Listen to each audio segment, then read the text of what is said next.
Hi everyone, Shivani here. Welcome back to Dr. Anis Ali's Mind Wellness YouTube channel.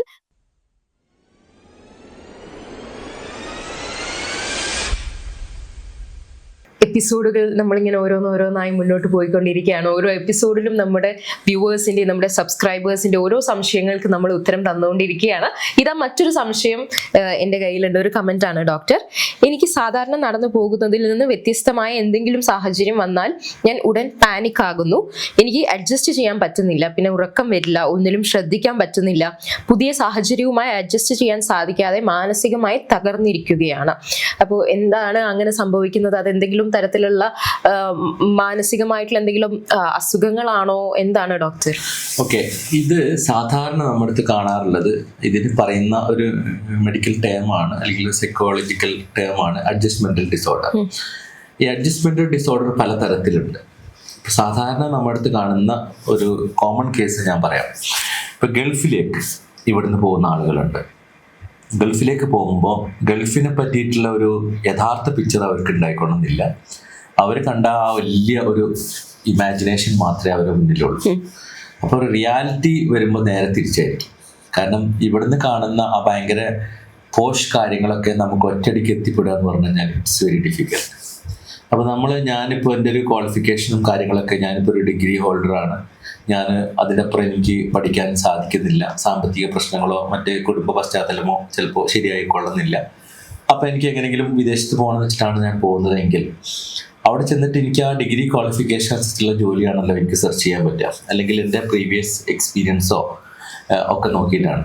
അപ്പോൾ അതിന് വേണ്ടിയിട്ട് ഞാൻ അവിടെ പോകുമ്പോൾ സ്വന്തപ്പെട്ട റിലേറ്റീവ്സ് ആരെങ്കിലും ഉണ്ടെങ്കിൽ ചിലപ്പോൾ അവർക്ക് ഹെൽപ്പ് ചെയ്യാൻ പറ്റിയെന്ന് വരും. അതും ഒരു പരിധിക്കപ്പുറം ചില ആളുകൾക്കൊന്നും അവിടെ നിൽക്കുന്നവരൊന്നും അതിന് തയ്യാറാവില്ല. അപ്പോൾ നമ്മൾ ഇവിടുന്ന് ഒരു വിസിറ്റ് വിസയോ മറ്റോ ഒക്കെ എടുത്തിട്ടാണ് പോകുന്നത്. ആ വിസിറ്റ് വിസ എടുത്ത് പോയിട്ട് നമ്മളൊരു ഷെയറിങ്ങിലാണ് അവിടെ താമസിക്കുന്നത്.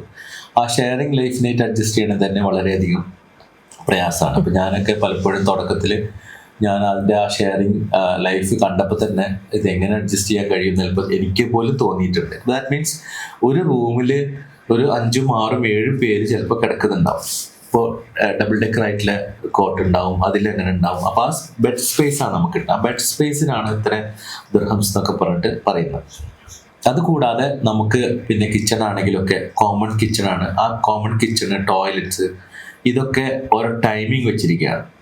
ആ ടൈമിൽ കറക്റ്റ് ചെയ്തില്ല. ഇപ്പോൾ ഞാൻ 5 മണിക്ക് ജോലിക്ക് പോകുന്ന ഒരാളാണെങ്കിൽ നിങ്ങൾ 5:30 പോവുകയാണെങ്കിൽ എനിക്ക് 5 മണിക്ക് പോകുന്ന ആൾക്ക് എനിക്ക് പ്രയോറിറ്റി. അപ്പോൾ ഞാനാണ് ആദ്യം വാഷ്റൂം യൂസ് ചെയ്യുന്നത്. അതിനനുസരിച്ച് സമയം ഞാൻ നേരത്തെ എണീച്ചിട്ട് വേണം ഞാൻ പോകാൻ.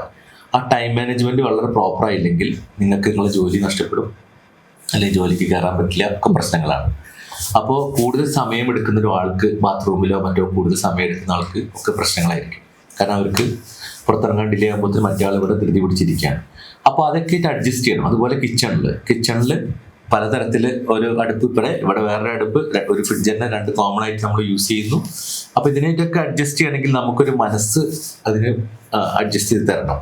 അത് ചെയ്യാൻ ചില ആളുകൾക്ക് സാധിച്ചോളുന്നില്ല. ചില ആളുകൾ കോപ്പപ്പ് ചെയ്തു. ഇഷ്ടംപോലെ ഫാമിലികളൊക്കെ അങ്ങനെ ജീവിക്കുന്നുണ്ട്, പ്രശ്നമൊന്നുമില്ല. പക്ഷെ ആദ്യം തന്നെ നമുക്കൊരു പിക്ചർ അങ്ങനെ കൊണ്ടുവന്നില്ലെങ്കിൽ, അല്ലെങ്കിൽ നമ്മൾ അങ്ങനെ ചിന്തിച്ചില്ലെങ്കിൽ, നമ്മൾ ഭയങ്കര സുഖലോലുപമായിട്ടൊരു കാര്യങ്ങൾ ഡ്രീം ചെയ്തിട്ട് വന്നിട്ട് അവിടെ അങ്ങനെ കിട്ടാതെ വരുമ്പോൾ ഉണ്ടാകുന്ന കുറച്ച് പ്രശ്നങ്ങളുണ്ട്. അപ്പോൾ അതിനോട് അഡ്ജസ്റ്റ് ചെയ്യാൻ ചില ആളുകൾക്ക് സാധിക്കില്ല. അപ്പം അതുപോലെ നിങ്ങളിവിടെ പറഞ്ഞപ്പോഴും ചില സിറ്റുവേഷനായിട്ട് നിങ്ങൾക്ക് പൊരുത്തപ്പെടാൻ കഴിയാതെ വരുമ്പോൾ ഇമ്മീഡിയറ്റ് ആയിട്ട് പാനിക് ആവുമെന്ന് പറഞ്ഞു. പാനിക്കായിട്ട് കുറേ സിംറ്റംസ് ഒക്കെ കാണിക്കുകയും അവിടെ നിന്ന് എറിഞ്ഞു പോരുകയും ചെയ്യും.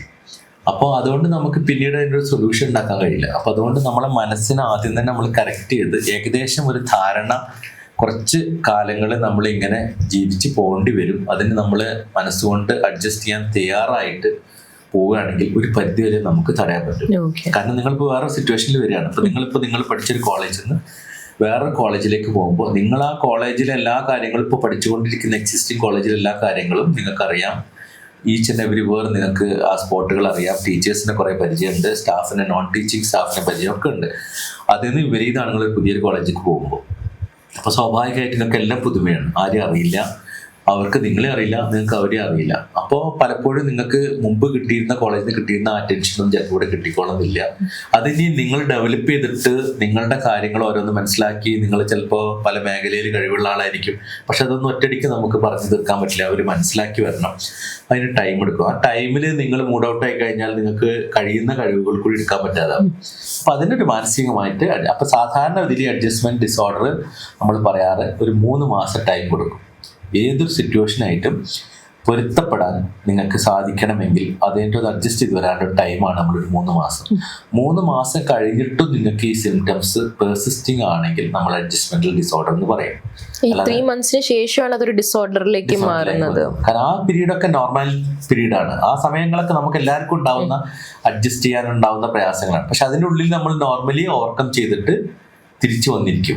നമ്മൾ ഓട്ടോമാറ്റിക്കലി നമ്മൾ അപ്പത്തിന് നിങ്ങൾ കൂട്ടുകാരായി, നിങ്ങൾ ഫ്രണ്ട്സായി, നിങ്ങളുടെ ഡിപ്പാർട്ട്മെന്റിൽ നിങ്ങൾക്ക് കണക്ഷൻസ് ആയി. അപ്പൊ നിങ്ങൾ അതിനോട്ട് ഇൻവോൾവ്മെന്റ് വന്നു. അതിൽ വന്നപ്പോൾ നിങ്ങൾ അതിൽ അറ്റാച്ച്ഡ് ആയി പോവുകയാണ് സാധാരണ പതിവ്. പക്ഷെ ചില ആളുകൾക്ക് അതിലേക്ക് എത്താൻ കഴിയില്ല. നിങ്ങൾ ഇതന്നെ ആലോചിച്ചുകൊണ്ടിരിക്കുകയും വീണ്ടും നിങ്ങൾ ഡിമോട്ടിവേറ്റ് ചെയ്തിട്ട് നെഗറ്റീവ് എനർജി കൊടുത്തിട്ട് നിങ്ങൾ ഇങ്ങനെ ഡൗൺ ആയി ഒരു ഡിപ്രസ്ഡ് മൂഡിലേക്കൊക്കെ പോകും.